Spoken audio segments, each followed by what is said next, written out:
تو ان کے ہاں بھی تعصبات ہوں گے، ان کے ہاں بھی کچھ روایات کی پاسداری ہوگی، ان کی بھی کوئی قدامت کے ساتھ رشتہ داری ہوگی اور کہیں جدت سے رشتہ داری ہوگی.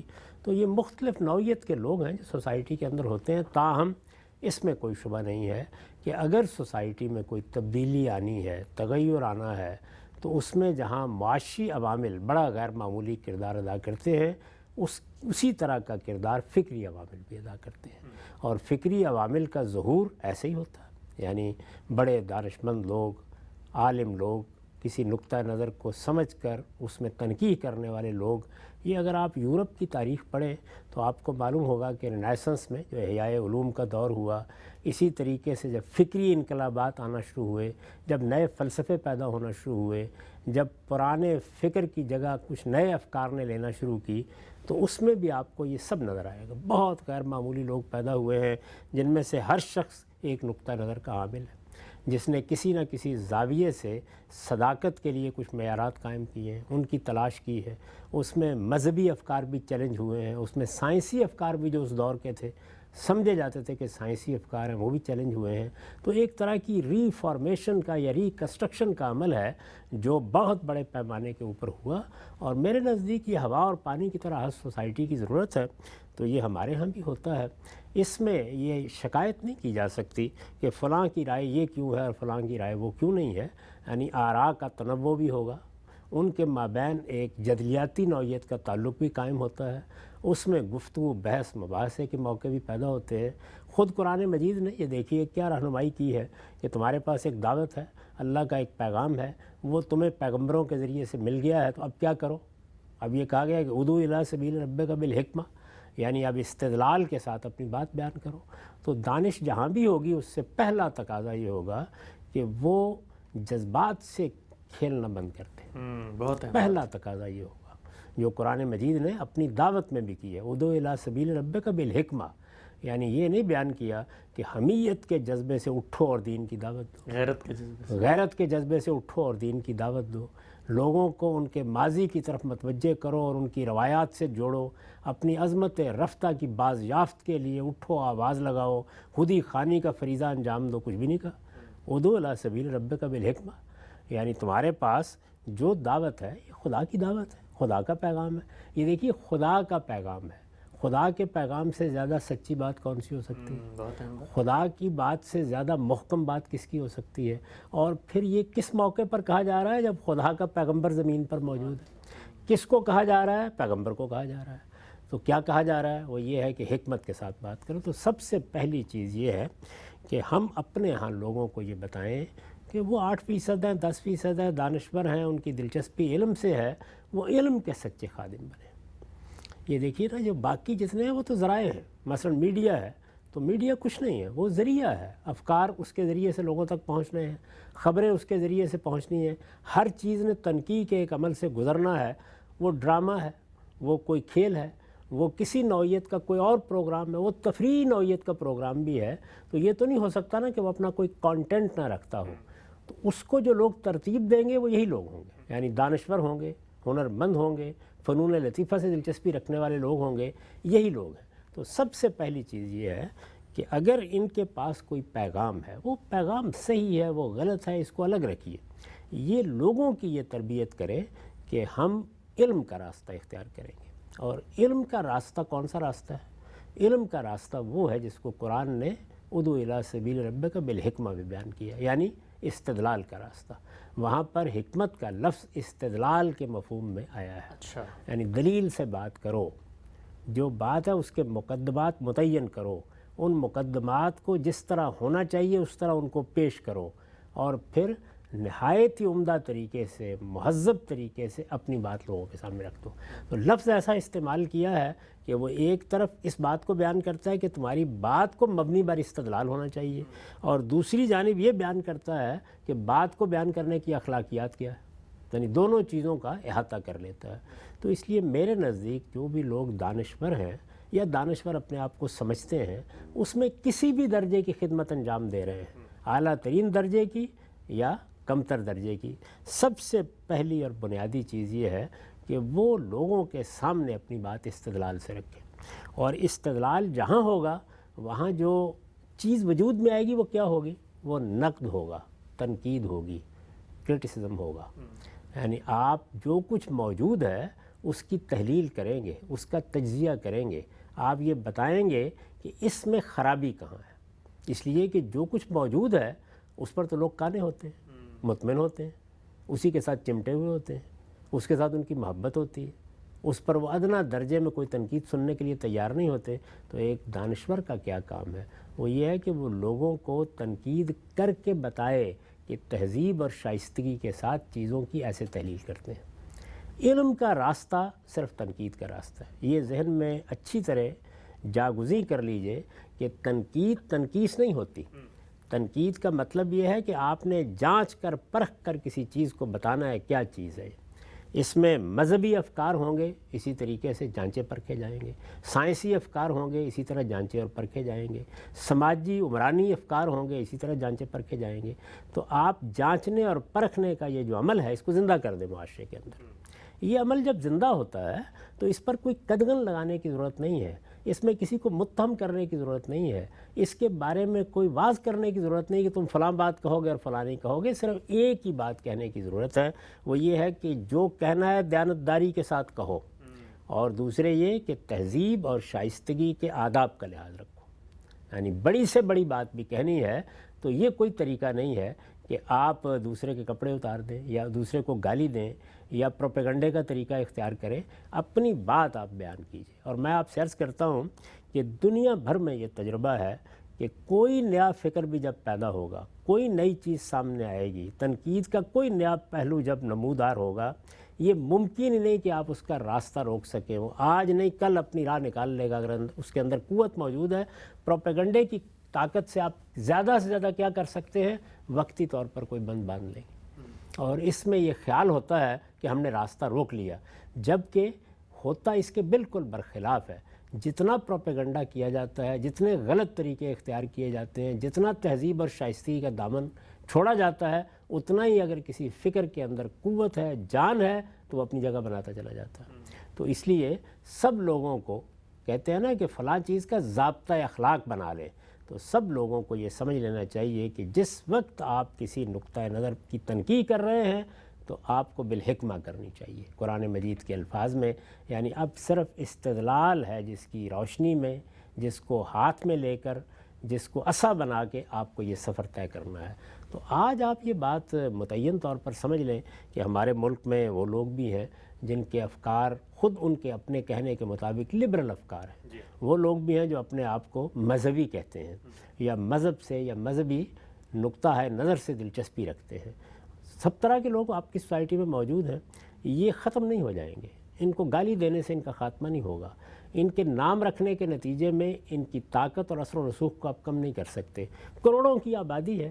اب ہم اس بات کو سمجھ لیں کہ ان میں یعنی ان تمام طبقات میں جہاں جہاں کہیں دانش پیدا ہوگی وہ اپنا اظہار چاہے گی.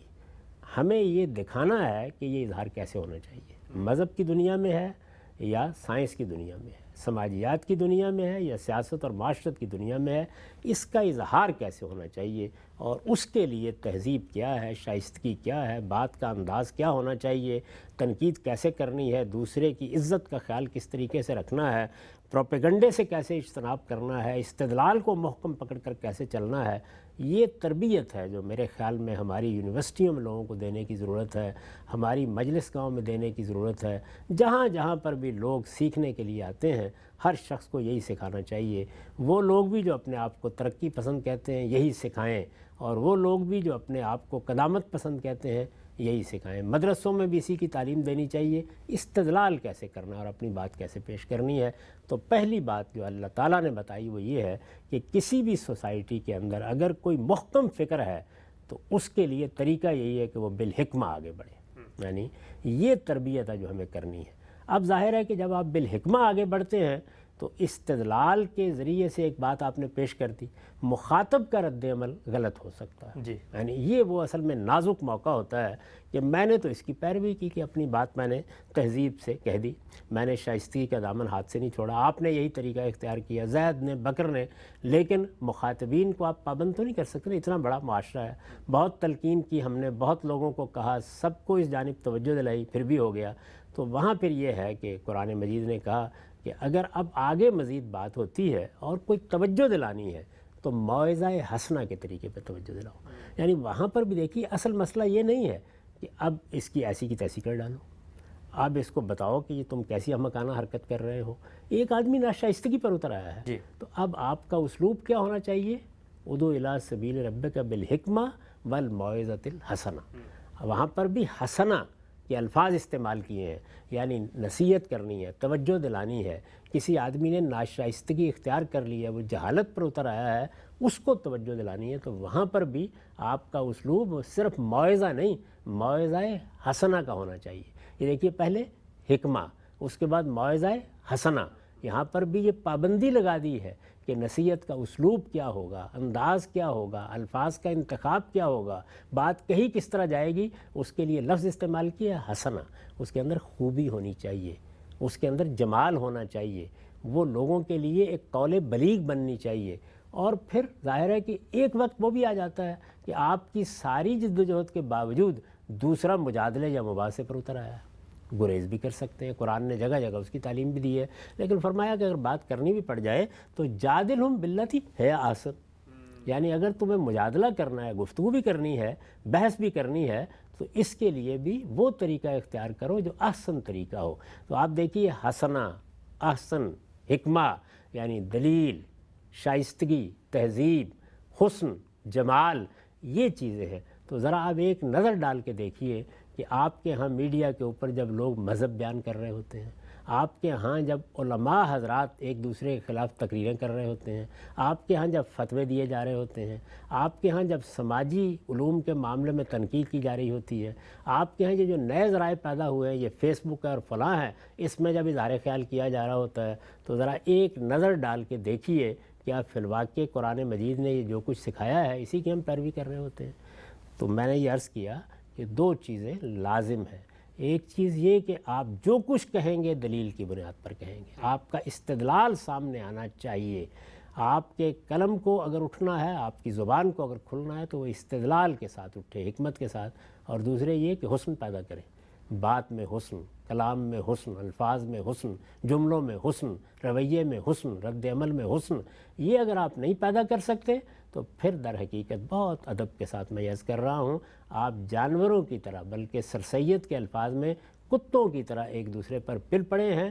اور یہ شان نہیں ہے کہ انسان اپنے لیے اختیار کر لے. آپ سب بڑی ہی خوبصورتی کے ساتھ آپ نے یہ جو پورا تجزیہ کیا ہے، اور حیرت اس بات پر بھی ہوتی ہے کہ اللہ کی کتاب کو بظاہر ہم پڑھتے ہیں، ایک آیت کے اندر جو کچھ پوشیدہ ہے. حالانکہ یہ آیت ہم ہر جمعے کی نماز کے خطبے میں یہ سنتے بھی ہیں، روزانہ اس کی تلاوت بھی کرتے ہیں، لیکن اس کے اندر جو ایک اتھا معنویت اور ایک گہرائی ہے جس کو آپ نے واضح کیا. اچھا یہ بتائیے گا کہ یہ جو ہمارا بر صغیر ہے، اس کی سرزمین میں، اس کی فضا میں یہ جذباتیت کی بڑی ہی، جس کو آپ کہتے ہیں، مردم خیز ہے. ہر مفکر، ہر دائی، ہر عالم جب بھی یہاں اٹھا ہے تو اس نے جب جذبات کو اپنا مشر راہ بنایا ہے تو اس کی بڑی قبولیت بھی ہوئی ہے.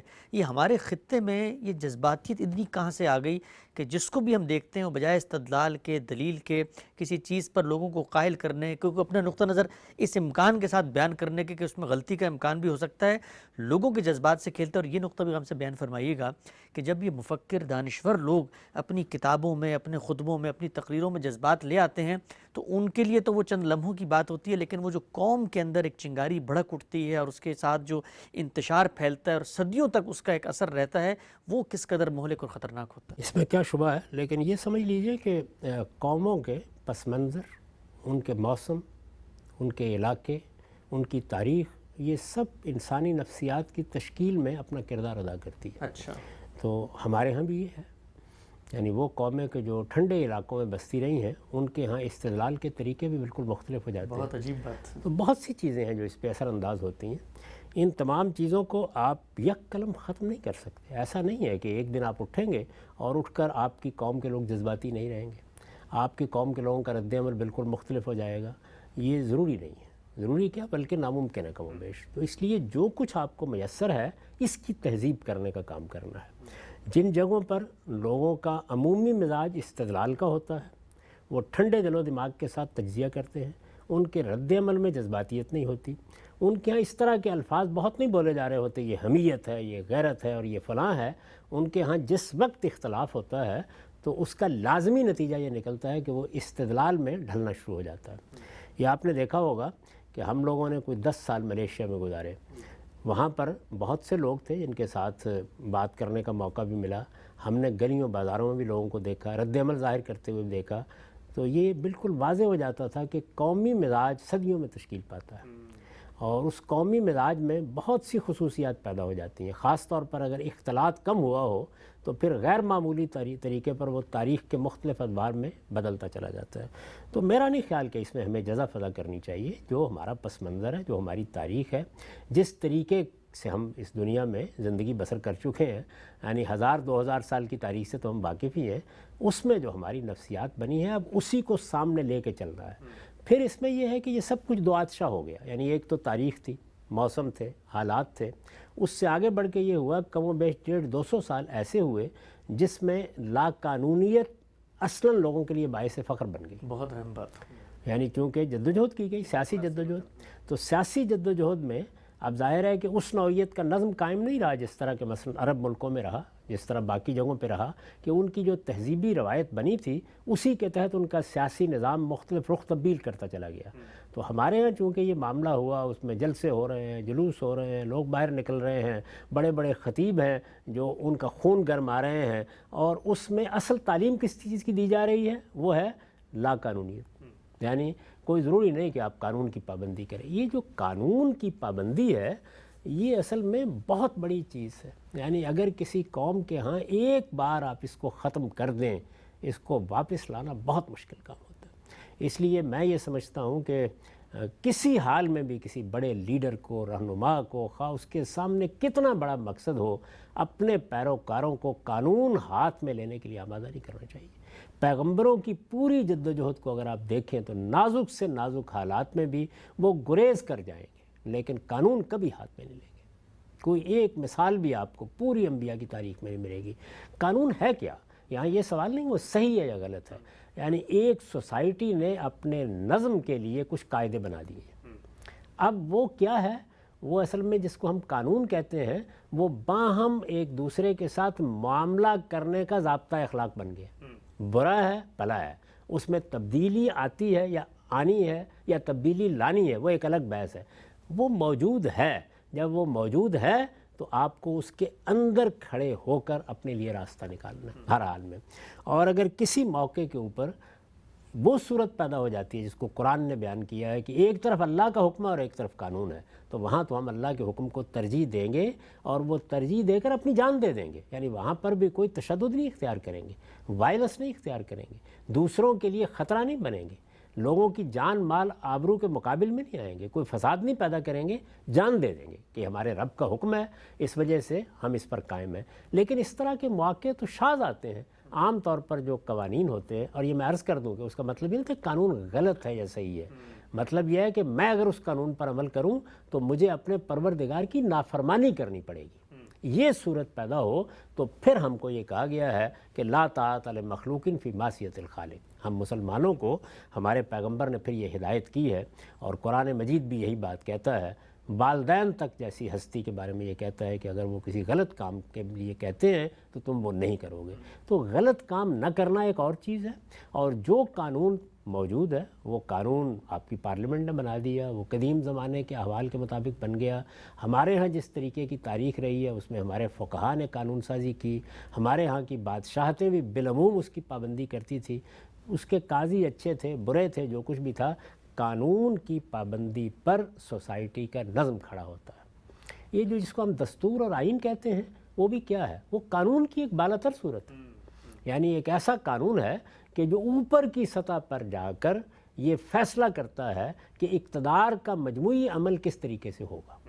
اس کے نیچے پھر ظاہر ہے کہ جزوی قوانین آ جاتے ہیں جس میں کوئی چوری کی سزا ہے اور کوئی ڈاکے کی سزا ہے، اسی طریقے کے مالیات کے قوانین ہے، ٹریفک کے قوانین ہے، وہ نیچے آتے چلے جاتے ہیں۔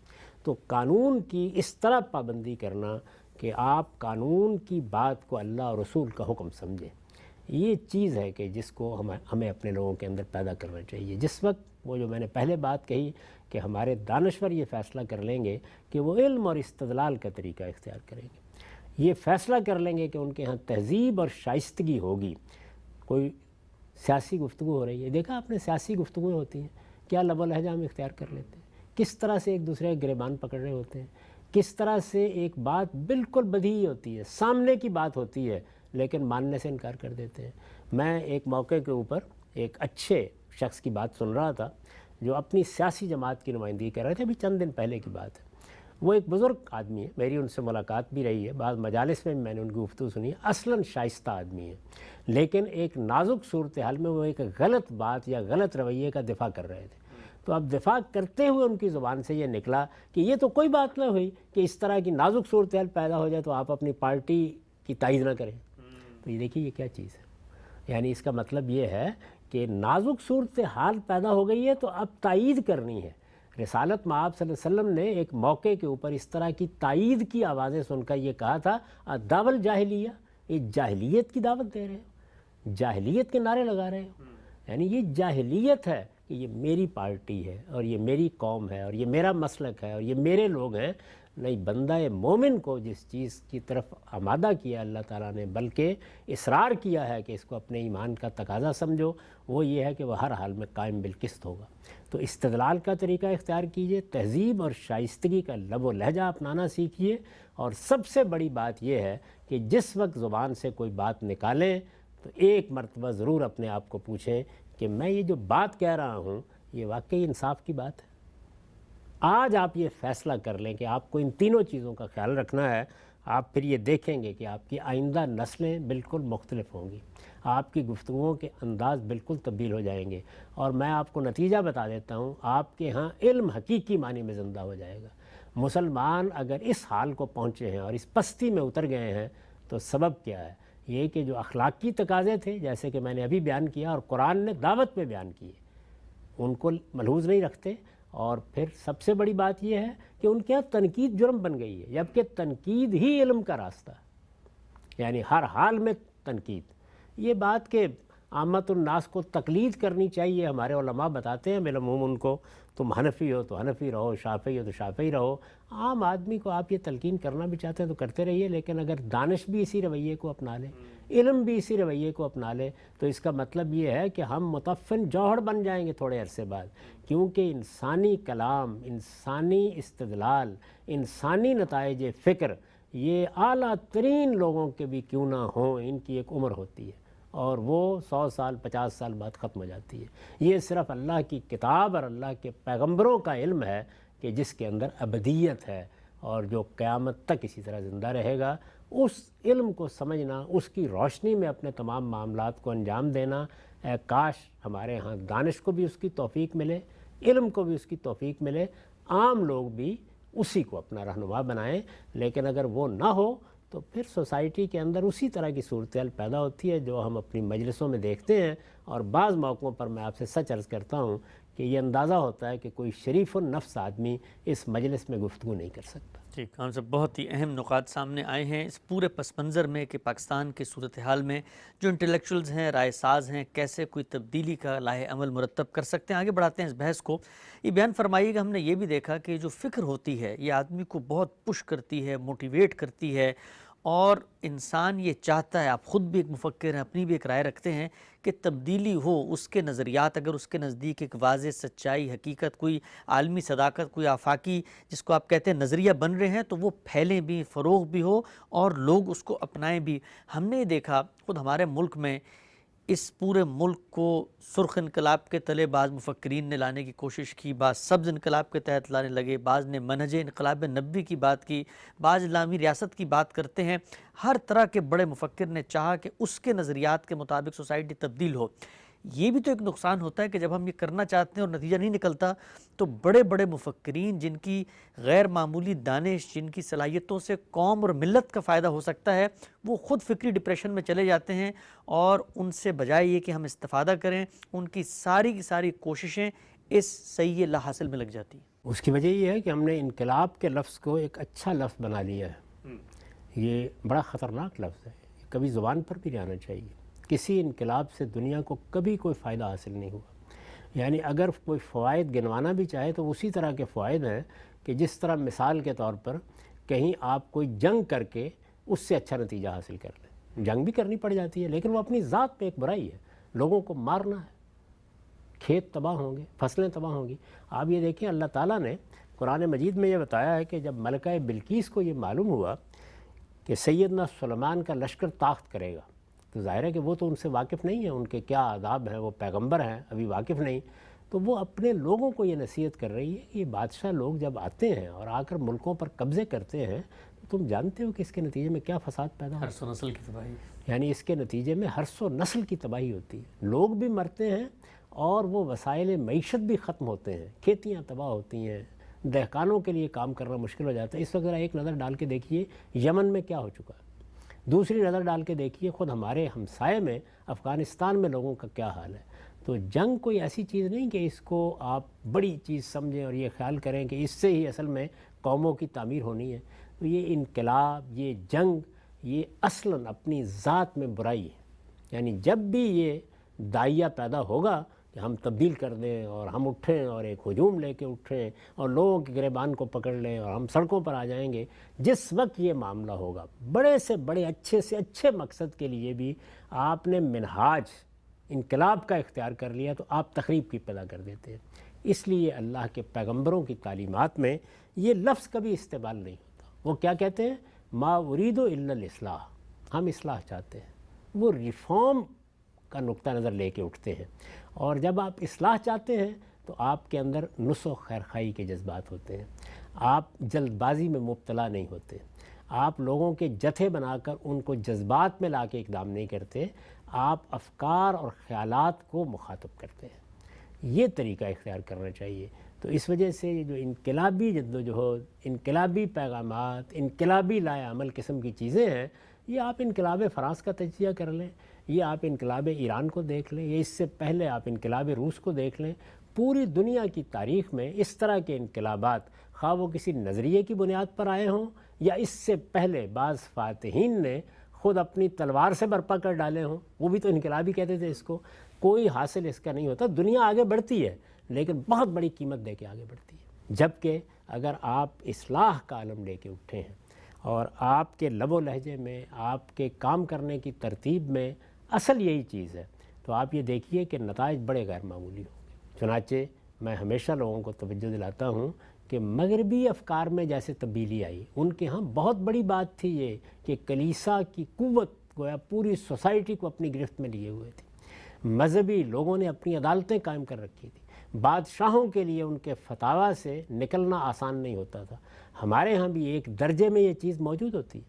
یعنی جس وقت یہ لب و لہجہ اختیار کر لیا جاتا ہے کہ ہم فلاں کام نہیں کرنے دیں گے، اور خاص طور پر مذہبی رہنما اس معاملے میں اپنے جتھے منظم کر کے سڑکوں پر آ جاتے ہیں، ان کے ہاں تو یہ صورت ایک باقاعدہ قانون، ایک باقاعدہ سلطنت کی شکل اختیار کر چکی تھی. تاہم ہوا کیا؟ ہوا یہی کہ جب لوگوں نے فکر اور نیا فکر پیدا کرنا شروع کیا، انہوں نے سوچنے سمجھنے کے انداز کو بدلنا شروع کیا، انہوں نے لوگوں کے باطن میں اتر کر وہ تغیر کرنا چاہا جہاں سے تبدیلی آیا کرتی ہے، تو آپ نے یہ دیکھا کہ وہاں بہت سی چیزیں پھر پائیدار نظم کی صورت اختیار کر گئیں، بتدریج پائیدار. اس میں بھی حوادث ہوئے، پہلی جنگ عظیم، دوسری جنگ عظیم، اس سے پہلے انقلاب فرانس اور بھی بعض اس طرح کے معاملات ہوئے، لیکن اصلاً جو طریقہ اختیار کیا گیا وہ یہ طریقہ اختیار کیا گیا. تو ہمارے ہاں بھی لوگوں کو یہ سمجھنا چاہیے، وہ بڑے دانشور ہوں گے، وہ مفکر ہوں گے، وہ فلسفی ہوں گے، وہ بڑے عالم ہوں گے، کہ وہ اس لفظ کو اب لغت سے نکال دیں. اصل چیز کیا ہے؟ اصل چیز یہ ہے کہ لوگوں کی رائے کو تبدیل ہونا ہے. آپ اسی کو ہدف بنائیں گے اور لوگوں کی رائے آپ جذبات کے ذریعے سے تبدیل نہیں کریں گے. لوگوں کی رائے آپ ان کو ہیجان میں مبتلا کر کے تبدیل نہیں کریں گے. لوگوں کی رائے آپ جھوٹ بول کر، الزام لگا کر تبدیل نہیں کریں گے. آپ لوگوں کی رائے استدلال سے تبدیل کریں گے. تو یہ جیسے ہی سیاسی رہنما، دانشور، علماء یہ طریقہ اختیار کر لیتے ہیں تو پھر آپ ایک ایسی بساط پر کام کر رہے ہوتے ہیں جہاں چھوٹے سے چھوٹے گاؤں قریے میں، چھوٹی سے چھوٹی اور بڑی سے بڑی مجلس میں، جہاں دانشگاہوں میں، درس گاہوں میں اسی طریقے سے علمی اور تحقیقی اداروں میں، اخباروں میں، میڈیا میں، ہر جگہ آپ یہ محسوس کرتے ہیں کہ ٹھنڈے دل و دماغ کے ساتھ تبادلہ خیالات ہو رہا ہے۔ تو جس وقت آپ اس رویے کو، سوسائٹی کا عمومی رویہ، غلطیاں ہوں گی، بعض لوگ حدود سے تجاوز کریں گے، لیکن عمومی رویہ کیا ہے اس وقت اصل میں الٹ ہے۔ یعنی آپ کو چند لوگ ملیں گے ایسے جو اپنی بات شائستگی سے کہیں گے، جو فتوے کی زبان استعمال نہیں کریں گے، جو استدلال سے اپنی بات کہہ کے خاموش ہو جائیں گے، جن کے ہاں کوئی پروپیگنڈے کا انداز نہیں ہوگا۔ چند لوگ ملیں گے۔ میں صرف علماء کی بات نہیں کر رہا، یعنی دین کے علماء کی، ہر علم و فن میں علماء ہوتے ہیں، تو بہت چند لوگ ملیں گے۔ آپ اس ترتیب کو اگر الٹنے میں کامیاب ہو جاتے ہیں کہ چند لوگ ہیں کہ جو کبھی کبھی ہاتھ سے اکھڑ جاتے ہیں، چند لوگ ہیں کہ جن کے ہاں اس طرح آپ دیکھتے ہیں کہ وہ حدود کا خیال نہیں رکھ رہے، یا اپنے جذبات پر قابو نہیں پا رہے، یا دوسرے کے بارے میں غلط رویہ اختیار کرتے ہیں، تو چند لوگوں سے تو نمٹا جا سکتا ہے۔ اور جہاں ہر تیسرا چوتھا آدمی یہی رویہ اختیار کیے ہو، وہاں بہت مشکل ہو جاتا ہے۔ تو سب سے بڑی چیز یہ ہے کہ ہم یہ انقلابی طریقہ کار، انقلابی جدوجہد، انقلابی نعرے، ان چیزوں سے نکلیں۔ یہ ہمارے ہاں ایک زمانہ رہا ہے، اور میں نے اپنے شباب کے زمانے میں، طالب علمی کے زمانے میں یہ سب دیکھا ہے، یہ بالکل بے حاصل رہا، اس سے کوئی چیز نہیں ملی۔ اس کے تحت جو نوجوانوں میں بھی کام ہوا، اس نے ان کو علم سے بیگانہ کر دیا۔ اس کے نتیجے میں ہماری درسگاہوں تک میں لوگوں نے ایک دوسرے پر ستم توڑے، ظلم کیے، مار پیٹ ہوئی۔ اس کے نتیجے میں اساتذہ کے ساتھ ایسا سلوک ہوا جو کسی جگہ بھی یا کسی معاشرے میں بھی قابل قبول نہیں ہوتا۔ یہ سب کچھ ہم نے اپنی آنکھوں کے ساتھ دیکھا ہے۔ تو ان چیزوں سے اپنے آپ کو الگ کر کے استدلال کا طریقہ، حکمت کا طریقہ، اسی لیے میں نے سب سے پہلے توجہ دلائی ہے کہ وہ دین جو خدا کا دین ہے، جس کے حق ہونے کے بارے میں میرے پروردگار کو تو کوئی شبہ نہیں ہے، وہ یہ کہتا ہے اس کو بھی پیش کرنا ہے، تو اس کے لیے لائے عمل یہ ہے۔ یعنی اس میں کسی جگہ یہ نہیں کہا کہ اس کو انقلابی طریقے سے پیش کرو، اور اس کے لیے نعرے لگاؤ، اور اس کے لیے لوگوں کو منظم کرو، اور اس کے لیے ان کو میدان میں لے آؤ، اور اس کے لیے حملہ آور ہو جاؤ، اور اس کے لیے اس طرح کے اقدامات کرو کہ جس میں یہ اور یہ ہو جائے۔ کچھ بھی نہیں کہا اس میں، بلکہ یہ کہا ہے کہ حکمت، دانائی، استدلال کے ساتھ بات بیان کرو، اچھی نصیحت کرو، بحث کا موقع بھی آ جائے تو لوگ دیکھیں اور یہ کہیں کہ کیا خوبصورت اسلوب ہے بحث کرنے کا، کس شائستگی کے ساتھ بات کی جا رہی ہے، کس طرح ایک دوسرے کی بات سنی جا رہی ہے، کس طریقے سے نقد و نظر بھی ہو رہا ہے تو کس احترام کے ساتھ ہو رہا ہے، اور کس طرح دوسرے کی عزت کا خیال کر کے ہو رہا ہے۔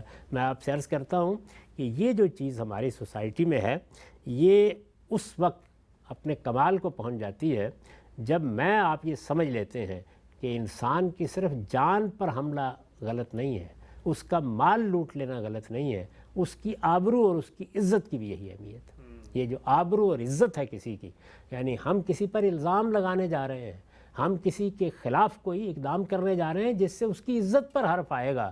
ہمارے پیغمبر نے ہمیں یہ تعلیم دی ہے کہ یہ جان، مال اور آبرو تینوں حرمت رکھتی ہیں، ان میں سے کسی چیز کی اہمیت کم نہیں ہے۔ اور اس موقع پر یہ کہا جب کہ آخری وصیت کی جا رہی تھی کہ یہ جو شہر ہے جس میں میں کھڑا ہوں، اور یہ جو حرم ہے، اور یہ جو مہینہ تم دیکھ رہے ہو، جیسی حرمت ان چیزوں کو حاصل ہے، ویسی حرمت تمہاری جان، تمہارے مال اور تمہاری آبرو کو حاصل ہے۔ یہ دیکھا ہوگا آپ نے کہ لوگ ایک دوسرے پر الزام لگاتے ہیں، وہ جھوٹ بولتے ہیں، وہ تہمتیں تراشتے ہیں، وہ ایک دوسرے کے خلاف مقدمات جھوٹے دائر کرتے ہیں۔ یہ صرف عام لوگ نہیں کرتے، یہ دانشور کرتے ہیں، یہ سیاست دان کرتے ہیں، یہ لوگوں کے رہنما کرتے ہیں، اور اس کے بعد اطمینان کے ساتھ کہہ دیتے ہیں کہ ہم سے غلطی ہو گئی۔ تو پھر اگر غلطی کا احساس ہو گیا تو آپ دوسرے کے پاؤں میں جا کر بیٹھ جائیے، اس سے معافی مانگیے۔ آپ نے ایک ایسے شخص کی عزت پر ہاتھ ڈالا ہے جس کی عزت کو کعبے کی طرح کی حرمت حاصل ہے۔ یہ معمولی بات ہے۔